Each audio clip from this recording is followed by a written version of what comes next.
Hi friends, இங்கே பாருங்கள் அந்நியாயத்துக்கு. இங்கே பாருங்கள் இந்த முட்டை பாருங்கள். இந்த முட்டை 6 ரூபாயாம்மா. பாருங்கள் 7 ரூபாயாம்மாங்க. இங்கே பாருங்கள் ரொம்ப குட்டி குட்டி முட்டை. அது இந்த முட்டையெல்லாம் பாருங்கள் துளுண்டாக இருக்குது. இந்த முட்டை 7 ரூபாயாம்மாங்க கோயம்புத்தூரில். அதே பார்த்திங்கன்னா எங்கள் ஊர் பக்கம் எவ்வளோ பெரிய முட்டை இருக்குது தெரியுங்களா? எங்கள் ஊர் முட்டையை காமிக்கும். பாருங்கள் எவ்வளோ குட்டி குட்டி முட்டையாக இருக்குது பாருங்கள் ஃப்ரெண்ட்ஸ். எங்கள் ஊர் முட்டையும் உங்களுக்கு வீடியோவாக போடுறேன் பாருங்கள். இந்த முட்டையும் பாருங்கள் எப்படி இருக்குன்னு பாருங்கள். அநியாயத்துக்கு இங்கே வரையும் சின்ன இந்த முட்டையெல்லாம் வந்து 7 ரூபா போட்டு காசு வாங்கியிருக்கிறாங்க பாருங்கள். அநியாயத்துக்கு குட்டியாக இருக்குது, காடை முட்டை மாதிரி இருக்குது.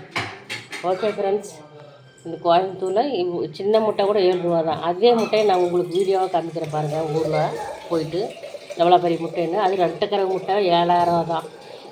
இதில் டபுள் மடங்காக இருக்குது. ஓகே ஃப்ரெண்ட்ஸ், உங்கள் ஊரில் எவ்வளோ முட்டைன்னு என்ன ரேட்டு விற்கிறாங்கன்னு கமெண்ட் பண்ணுங்கள். பிடிச்சதை லைக் பண்ணுங்கள், சப்போர்ட் பண்ணுங்கள், சப்ஸ்கிரைப் பண்ணுங்கள். பாய்.